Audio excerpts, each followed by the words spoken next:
Good evening class 12th। आज हम बात करेंगे आईयूपीएससी से रिलेटेड कुछ और टॉपिक की। जरा रुकते हैं, देखिए क्या एग्जांपल्स हैं आपके सामने।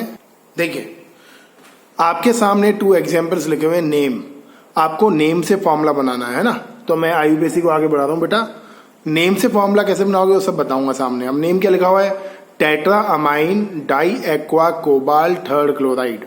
इधर लिखा हुआ है tetra aqua di cyano cobalt third chloride. तो नेम से फॉर्मूला हम कैसे बनाएं, बहुत सिंपल है। आप देखिए tetra ammine di aqua cobalt third chloride, clear. ये जो पूरा यहां तक है ये है आपका कॉम्प्लेक्स। तो सबसे पहले आपको कॉम्प्लेक्स क्रिएट करना है। अब कॉम्प्लेक्स कैसे क्रिएट करोगे, देखिए बेटा टेट्रा अमाइन ये NH3 4, डाई एक्वा ये H2O होल ट्वाइस, कोबाल्ट यहां आएगा कोबाल्ट आपका central atom, third chloride. Third chloride का मतलब आपके कोबाल्ट की वैलेंसी +3 है। कोबाल्ट की वैलेंसी क्या है, +3, तो +3 लिख दो यहां। अमाइन की वैलेंसी क्या होती है 0, 4 into 0। वाटर की वैलेंसी ओवरऑल 0। अब ओवरऑल क्या आ रहा है भाई, इसका +3, इसका 4 into 0, इसका 2 into 0, ओवरऑल क्या आ रहा है +3। तो आपको ये +3 कहां लगाना है यहां, सही है। और +3 को बैलेंस करने के लिए आपको लगाना है क्लोराइड। क्लोरीन की वैलेंसी क्या होती है -1, तो आप क्या लगा दोगे Cl3। ये बन गया आपका formula CONH3 whole 4 H2O whole twice dot Cl3। ये तरीका होता है फॉर्मूला बनाने का। एक एग्जांपल और देखो। अगेन जहां ऑक्सीडेशन खत्म होती है ना आपकी स्टेट, वो होता है कॉम्प्लेक्स का नेम। और ऑक्सीडेशन स्टेट के बाद में जो लिखा हुआ है वो सब क्या है, बाहर वाला है। अब देखो इसको टेट्रा एक्वा, तो सबसे पहले टेट्रा एक्वा, एक्वा है ना यार, अमोनिया थोड़ी है। ये टेट्रा एक्वा, डाइसाइनो ये Cl2, कोबाल्ट ये रुक जाना है ना, क्लियर। Cobalt third chloride. तो सबसे पहले कॉम्प्लेक्स का चार्ज निकाल लेते हैं। कोबाल्ट को क्या बोला है इसने, +3 बोला हुआ है, देखो +3 यहां। ये नहीं कि आप एक्स लेके करने शुरू हो जाओ। +3 +4 into 0, 2 into -1। अब ओवरऑल क्या आ रहा है +3 और -2 कितना होता है +1, तो ये +1, तो आप क्या लगाओगे यहाँ +1 चार्ज। और +1 को बैलेंस करने के लिए आपको कितना क्लोरीन लगाना है, 1 क्लोरीन, तो आप क्या लगा दोगे .Cl। तो क्या बन जाएगा फॉर्मूला, ये बन गया आपका फॉर्मूला। ये +1 लगा के नहीं आना है बोर्ड एग्जाम में, आपको समझाने के लिए बताया मैंने ना। तो बहुत सिंपल है आईयूपीएससी, कोई बहुत हाईफाई आईयूपीएससी नहीं है। कुछ और देखते हैं बेटा।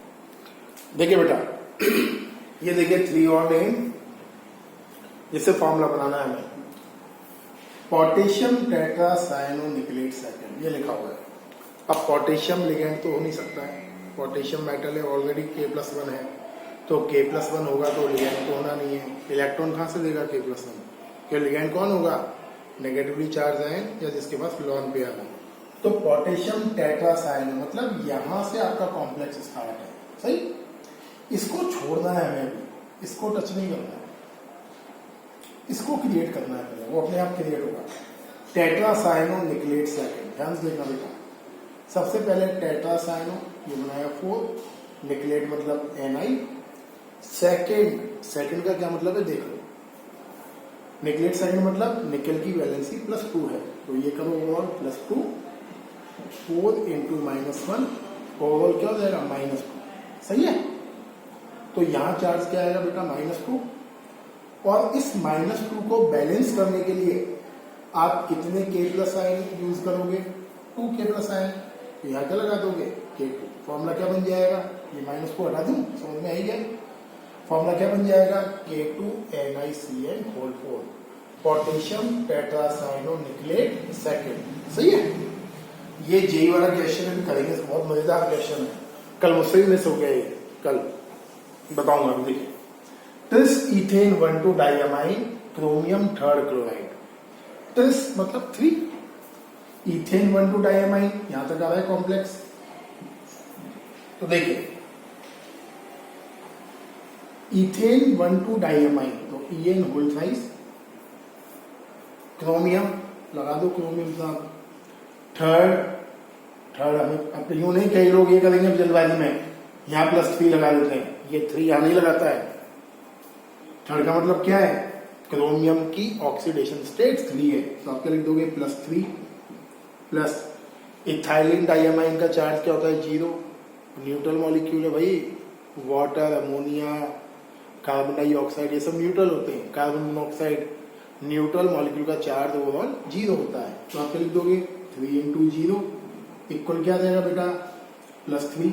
अब बोलोगे सर हम तो +3 लगा ही देते हैं वहां, तो कोइंसिडेंस से आया +3, हमेशा नहीं आएगा, तो आपने लगा दिया +3।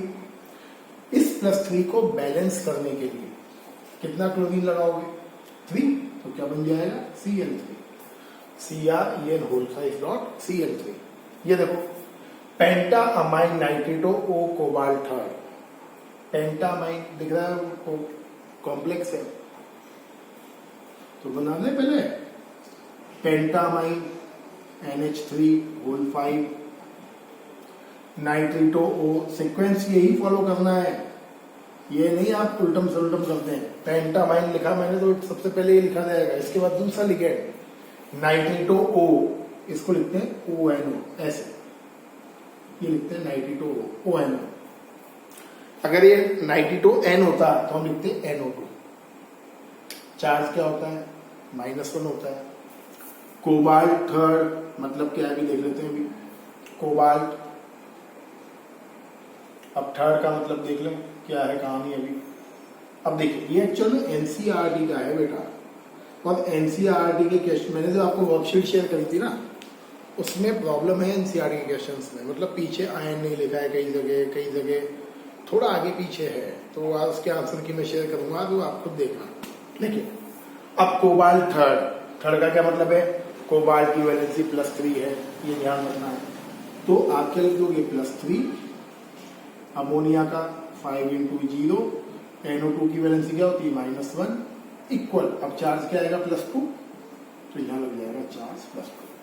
सही है, होना क्या चाहिए था पेंटामाइन नाइट्रेटो कोबाल्ट थर्ड आयन, के पीछे चार्ज लगाना ही पड़ेगा आपको, तो आयन लिखोगे आप +2 चार्ज है ना। तो छोटी छोटी मिस्टेक्स एनसीईआरटी की एक्सरसाइज में भी है, तो वो आपको चेक करनी पड़ेगी।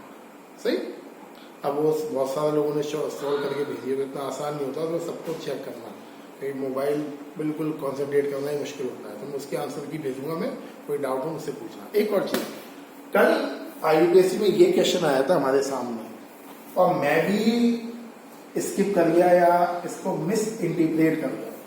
देखिए क्या मिस इंटरप्रिटेशन होगा, पहले हटा दूंगी तो चलेगा। देखिए क्या मिस इंटरप्रेट करा हमने इस क्वेश्चन में, Fe4 FeCN whole 6 whole 5। Clear, ये जो बाहर के नंबर होते हैं ये एक दूसरे की वैलेंसी को सेटिस्फाई करने के लिए होते हैं, तो ये बाहर का नंबर मतलब ये 3 यहाँ और 4 यहाँ। ये कब लगाना है ये कॉन्सेप्ट आपको, पहली बात तो JEE लेवल का है, दूसरी बात एक क्वेश्चन शायद एनसीईआरटी में दिया हुआ है, कल मैंने देखा ये, तो उस समय तो बोल दिया मैंने वीडियो में आपको ये रॉन्ग लग रहा है मुझे, लेकिन रॉन्ग नहीं है बेटा, ये सही है क्वेश्चन। और करेंगे कैसे वो देख लो आप, कल शायद मैंने इसको दोनों की वैलेंसी को सेम लिया है, तो उसमें करेक्शन कर लेना मेरे लेक्चर में, है ना, क्योंकि मैंने कल रात को देखा ये, मैंने कहा यार क्वेश्चन अगर लिखा है नोट्स में तो कहीं ना कहीं तो कुछ दम है, तभी है। तो मैंने ढूंढा है क्वेश्चन JEE की बुक्स वगैरह में, JEE वगैरह की कराता हूँ क्वेश्चन, तो मुझे मिला। देखिए कैसे करोगे, इसको आपको ब्रेक करना है 2 पार्ट्स में, क्योंकि ये भी Fe है और ये भी Fe, बट दोनों की वैलेंसी अलग अलग हो सकती है, सेम नहीं हो सकती, सेम हो भी सकती है और नहीं भी हो सकती। अब तो करोगे क्या, आप इसको ऐसे ब्रेक करोगे Fe+3 और इसको लिखोगे FeCN होल 6 -4, ये इस तरीके से ब्रेक होगा। ये है मतलब इसका पूरा ब्रेकिंग, 3 इसके पास और 4 इसके पास। क्लियर, अब जब आप इसका नेमिंग करोगे तो इसका कोई रूल नहीं आएगा नेमिंग में, ये स्पेशल केस है, बिल्कुल समय लिखा है वेरी वेरी हॉट JEE वाला केस, इसका कोई रूल नहीं आएगा, आपको इसको देखना है बेटा। तो आप क्या लिखोगे, 3 लगा हुआ है, 3 भी है यहाँ, सही बेटा, तो ये 3 गॉट इट। अब ये 3 का कोई रोल नहीं है यहाँ, ये तो आपने बैलेंस कर ही दिया। क्लियर। सबसे पहले क्या करना है, आपको उसको आयंस के फॉर्म में अलग कर लेना है। ये कब करना है काम, जब आपके कॉम्प्लेक्स का मेटल और आउटसाइड का मेटल दोनों सेम हो। क्या हो जाएगा, x + 6 into -1 equal -4। X equal क्या आएगा, +2। अब देखो अलग अलग आ रहा है, इसकी वैलेंसी +2 है, इसकी वैलेंसी +3 है। ये चीज थी, मुझसे भी स्किप हो गई है।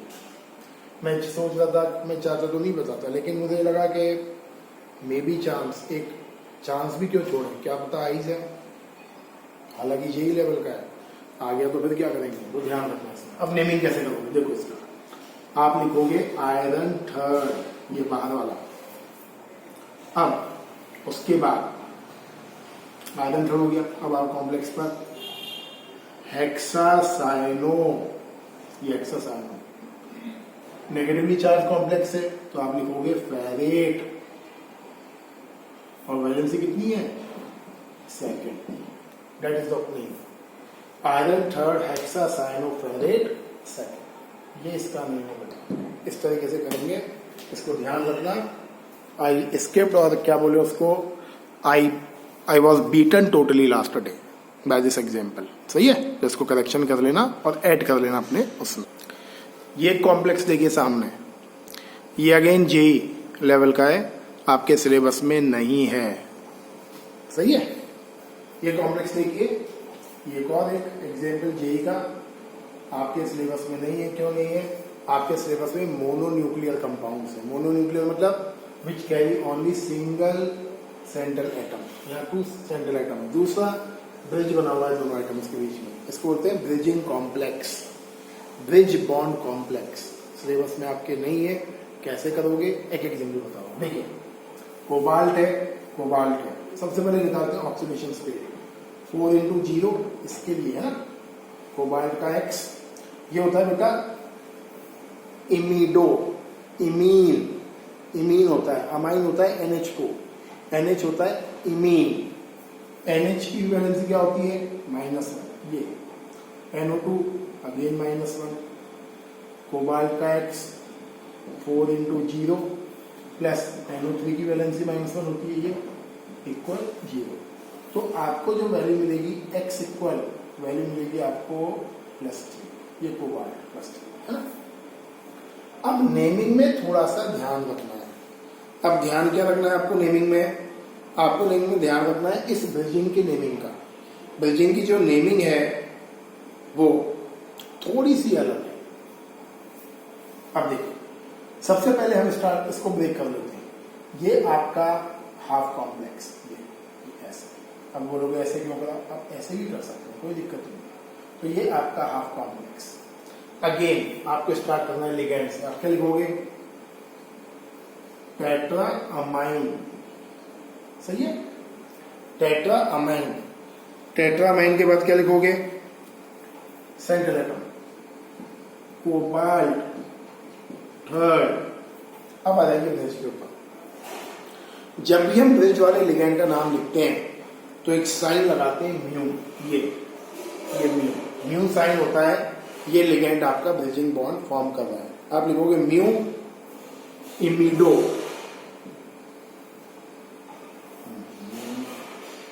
म्यू इमिडो। क्लियर। अगेन अब क्या लिखोगे, म्यू नाइट्रिटोएन, NO2 है तो दोनों का नाम म्यू इमिडो, म्यू नाइट्रिटोएन। सही है। इमीन होता है इमीन, इसको इससे बनता है इमिडो। इमीनो नहीं मन बोलेंगे, एमिनो में तो फिर मामला अलग हो जाएगा, एमिनो में तो NH2 चला जाएगा। इमिडो, म्यू नाइट्रिटोएन। अब अगेन आ जाइए किस पर, इसके लिगेंड पर। अब लिगेंड में क्या लिखोगे वापस, tetra amine, again cobalt third, और पीछे क्या है, नाइट्रेट, NO3 को बोलते हैं नाइट्रेट। ये बन गया आपका नाम। तो क्या बोलोगे, tetra amine, tetra amine X, cobalt third, cobalt third, mu imido, mu nitro, tetraammine, cobalt third और पीछे का नाइट्रेट। ये है आपका नियम। आपके सिलेबस में कॉम्प्लेक्स नहीं है, आने के चांस नेग्लिजिबल। देखिए बेटा, नेक्स्ट टॉपिक है आपका इसका isomerism. Coordination complex generally 3 type के आइसोमेरिज्म शो करते हैं। ये देखिए 3 टाइप के आइसोमेरिज्म है, optical isomerism, geometrical isomerism, structural isomerism. सही है। सबसे इंपॉर्टेंट जो है वो है आपके सिलेबस में ज्योमेट्रिकल और ऑप्टिकल। इसके लिए अलग से पढ़ेंगे बेटा। तो आज मैं पढ़ा रहा हूँ स्ट्रक्चरल, बिल्कुल सिंपल और ज्यादा टाइम नहीं लेंगे इसमें। ऑप्टिकल होता है आपके 2 कैटेगरी में, लेवो रोटेटरी एंड डेक्स्ट्रो रोटेटरी। ये क्या बोला है, लेवो रोटो और ये डेक्स्ट्रो, देखेंगे। ज्योमेट्रिकल सिस्ट्रांस आपने पढ़ा हुआ है ऑर्गेनिक में क्लास 11th में, नहीं पढ़ा होगा बता दूंगा दोबारा। स्ट्रक्चर होते हैं आपके लिंकेज, कोऑर्डिनेशन, आयोनाइजेशन और सॉल्वेट। तो ये उठाते हैं पहले हम।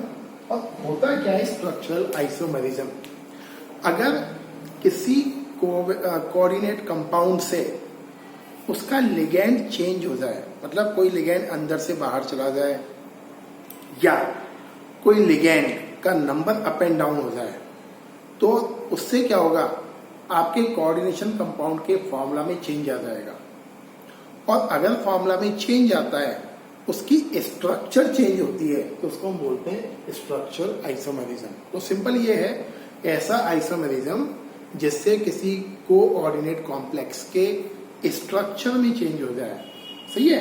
कोई लिगेंड अंदर से बाहर चला जाए या कोई बाहर से कोई काउंटर एंटर कर जाए अंदर, उसको हम बोलते हैं आपके स्ट्रक्चरल आइसोमेरिज्म। तो इसको डिटेल में देखते हैं क्या होता है ये, है ना।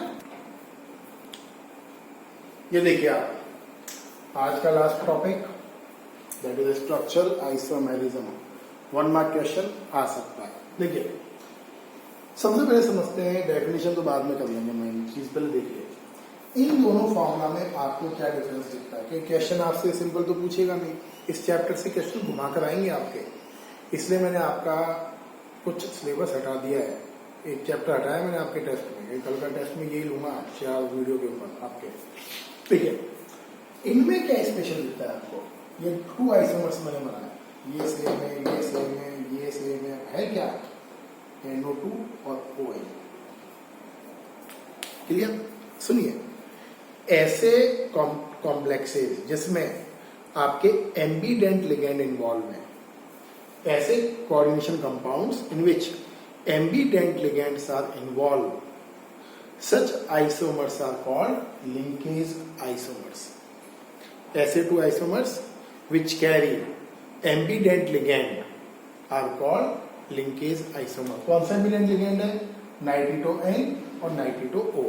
और कौन कौन से होते हैं एम्बीडेंट लिगेंड, साइनाइड होता है, आइसोसाइनेट, थायोसाइनेट, आइसोथायोसाइनेट। देखना नंबर 2, इसमें क्या स्पेशल है, क्रोमियम 6 अमोनियम, कोबाल्ट 6 साइनाइड। नीचे देखिए, क्रोमियम 6 साइनाइड, कोबाल्ट 6 अमोनियम। क्या चेंज हुआ, लिगेंड एक्सचेंज हो गए। तो अगर आपको चीजें समझ में आ गई तो क्यों रट्टा लगाओगे डेफिनेशन का, रट्टा लगाना ही नहीं है आपको डेफिनेशन का। क्यों रटे हम चीजें, अब ये टाइम रटने का नहीं है, अब तो दिमाग ब्रेन का डब्बा खाली करना है ऑर्गेनिक के लिए, रटना है ही नहीं हमें। क्या बन जाएगा, if coordination compound cation and anion both are complex, ऐसे आइसोमर्स जिसके कैटायन और एनायन दोनों कॉम्प्लेक्स हो, and their ligands are exchanged, और जिसके लिगेंड्स क्या हो जाए, एक्सचेंज हो जाए, उस आइसोमर्स को हम बोलते हैं coordination isomer. And phenomena is called coordination isomerism. फिर सुन लो, ऐसा कॉम्प्लेक्स जिसके कैटायन एनायन दोनों क्या है, कॉम्प्लेक्स के फॉर्म में हो, और उसके लिगेंड्स क्या हो जाए, एक्सचेंज हो जाए, तो उन्हें हम क्या बोलते हैं, कोऑर्डिनेशन आइसोमर्स। अगला देखिए आयोनाइजेशन आइसोमेरिज्म।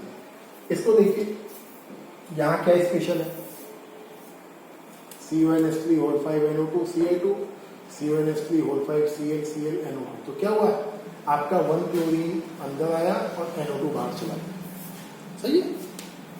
ऐसे आइसोमर्स जिसमें काउंटर आयन लिगेंड के प्लेस पर आ जाए और लिगेंड काउंटर आयन के प्लेस पर चला जाए, उसे हम बोलते हैं ionization isomerism. Isomers in which counter ion and ligand exchange their position are called ionization isomers. Ionization का स्पेशल फॉर्म होता है बेटा सॉल्वेट आइसोमेरिज्म. सॉल्वेट मतलब वही फॉर्मूला है बट अमोनिया ने वाटर कर दिया है. हुआ क्या है, क्लोरीन अंदर आया और एक वाटर बाहर चला गया. तो आप क्या बोलोगे, isomers in which water ligand as a solvent present. ऐसे आइसोमर्स जिसमें वाटर लिगेंड एक सॉल्वेंट के फॉर्म में होता है. आप बोलोगे सॉल्वेंट ही लिख देते सर, सॉल्वेट है एनसीईआरटी में, वो नेम उसी का चलेगा, हमारा नहीं चलेगा. Isomers in which water ligand as a present solvent and water ligand is exchanged by any counter ion, this isomerism is called solvate isomerism. तो ये फॉर्मूला के बेस पर आप कर सकते हो. अब क्वेश्चन आता है कि सर हम फॉर्मूला बनाए कैसे एग्जाम में, क्या रटने पड़ेंगे फॉर्मूला? सही, तो मैं 2 मिनट और लूंगा आपका, उसके बाद बंद करते हैं. देखिए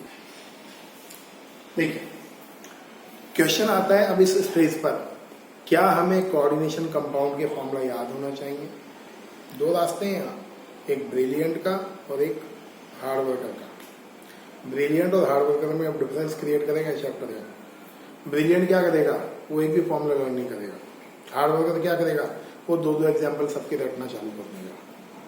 अब क्वेश्चन आया, आपसे पूछ लिया कि आयोनाइजेशन आइसोमेरिज्म का एक एग्जाम्पल बताइए, या आपसे पूछ लिया लिंकेज आइसोमेरिज्म का एक एग्जाम्पल बताइए साहब. अब आपको कोई फॉर्मूला याद नहीं आ रहा है तो आपको केवल 21 से 30 तक जो आपके डी ब्लॉक एलिमेंट है वो एलिमेंट विद वैलेंसी पता होनी चाहिए कि कौन कौन सी कोई वैलेंसी शो करता है. आप बोलोगे सर हमें कैसे पता, 11th में पढ़ाया है आप सबको, सबने पढ़ाया है, क्लियर है. नहीं भी होगा तो डीएनए ब्लॉक में पूरा क्लियर हो जाएगा. फिर भी बेसिकली बता रहा हूँ, स्कैंडियम की +3 होती है, टाइटेनियम +2 +4, वेनेडियम कितनी होती है, वेनेडियम की वैलेंसी +5 होती है, +4 होती है, क्रोमियम +3 होती है, मैग्नीज +3 +2. तो इस तरह से वैलेंसी, कॉपर की +2, निकेल की आपकी +2 +3. तो दिमाग में रखना है कि थोड़ी कुछ वैलेंसी पता हो. अब जैसे आपको बोला आयोनाइजेशन आइसोमेरिज्म का एग्जाम्पल लिखिए साहब, आयोनाइजेशन या उसका कर लेते हैं हम लिंकेज का एग्जाम्पल लिखिए. तो कोई भी एक डी ब्लॉक एलिमेंट ले लो क्रोमियम, और दिमाग में पहले बिठा लो कि इसकी वैलेंसी +3 है. दिमाग में सेट कर लो कि मुझे क्रोमियम की वैलेंसी +3 यूज करनी है. और जब भी आप लिगेंड लगाएं फॉर्मूला में तो दिमाग में बिठा लीजिए, या तो 4 लिगेंड लगाइए या 6 लगाइए. आपके सिलेबस में टेट्रा वाले हैं या फिर आपके हेक्सा वाले हैं, सही है. या तो 6 कोऑर्डिनेट बॉन्ड बनाने हैं आपको या 4 बनाने हैं. दिमाग बिठा लीजिए यहाँ, टोटल बता रहा हूँ लिखने की. अब जैसे मुझे 4 लिगेंड्स लगाने कोई से भी, और मेरा मन करा कि मैं लगाऊंगा 2 अमोनिया और लगा दूंगा 2 क्लोरीन और यहाँ पैक कर दूंगा इसको, सही. और अभी तो सिंपल बनाना सिखा रहा हूं मैं आपको, है ना, फॉर्मूला, कि मेरा मन करा मुझे 4 लिगेंड्स लगाने और +3 लानी है वैलेंसी इसकी, क्लियर. और मैंने लगा दिए 4 लिगेंड्स कोई से भी, और +3 लानी वैलेंसी है. 2 × 0 2 × -1, ओवरऑल क्या हो जाएगा +1. तो मुझे यहाँ क्या लगाना पड़ेगा, +1, सही. अब +1 को बैलेंस करने के लिए क्या लगाना है, एक -1 वाला कोई भी एनायन, मेरी मर्जी, कुछ नया लगा लेते हैं, ये OH, लो जी बन गया कॉम्प्लेक्स. तो कॉम्प्लेक्स आप बना सकते हो. अब बात करते हैं, आपसे पूछा कि लिंकेज आइसोमर का एग्जांपल बताओ सर. लिंकेज आइसोमर कुछ नया यूज करते हैं, जैसे मुझे साइनाइड यूज करना है लिंकेज आइसोमरिज्म में, है ना. और मैंने लिया प्लेटिनम और मैंने कुछ नया लिया, मैंने लिया जिंक, और जिंक की वैलेंसी मुझे यूज करनी है +2. लो जी मैंने यहाँ लिख दिया +2. और मुझे 6 लिगेंड लगाने, कोई सी भी लगा दूं मैं लिगेंड, मेरी मर्जी है ना. तो मैंने लगा दिए लिगेंड, जैसे यहाँ CN लगा दिए 4, ओके, वाटर लगा दिए 2, हो गया 6 लिगेंड. ये कर दिया पैक, ओके. चार्ज क्या है निकालते हैं, कितना चार्ज आएगा अभी, तो +2 4 इंटू -1 +2 इंटू 0 इक्वल क्या आ रहा है बेटा? इक्वल आएगा -2। तो यहाँ क्या लग जाएगा? -2। अब इस -2 को बैलेंस करने के लिए आपको क्या लगाना है? कैटायन। अब कौन सा कैटायन लगाओगे? या तो जिसकी वैलेंसी +2 हो या जिसकी वैलेंसी +1 हो। अब +2 वाला लगा दो, मर्जी मैग्नीशियम की होती है, मर्जी लगा दिया मैंने मैग्नीशियम। तो क्या बन गया? MgZnCl4H2O2। क्या बनेगा? IUPAC name magnesium di aqua tetracyanido zincate second. Clear? अब इसका आइसोमर बनाना है आपको, कौन सा? आयोनाइड, ये लिंकेज वाला। तो लिंकेज में क्या होना क्या है? इसको NC कर दीजिए, ये बन गया लिंकेज। तो इस लेवल पर आकर आपको फॉर्मूला लर्न नहीं करना है, इस लेवल पे आकर आपको बनाना सीखना है। और जिसको बनाना आ गया, आप अपने सिलेबस में से एक चैप्टर डिलीट कर दीजिए आपके लिए, क्योंकि आपको कुछ नहीं करना है उसमें। अगर फॉर्मूला बनाना आ गया, समझो सब आ गया आपको बनाना, कुछ नहीं करना है। सारा काम आपका ब्रेन करेगा अपने आप ऑटोमेटिकली। आपको रट्टे नहीं मारने। फिर आगे का जो चैप्टर है सब कुछ ट्रिक एंड टिप्स के ऊपर है। अभी मैंने ट्रिक्स एंड टिप्स पे पढ़ाया आपको सारा का सारा, है ना। Thank you and have a nice day.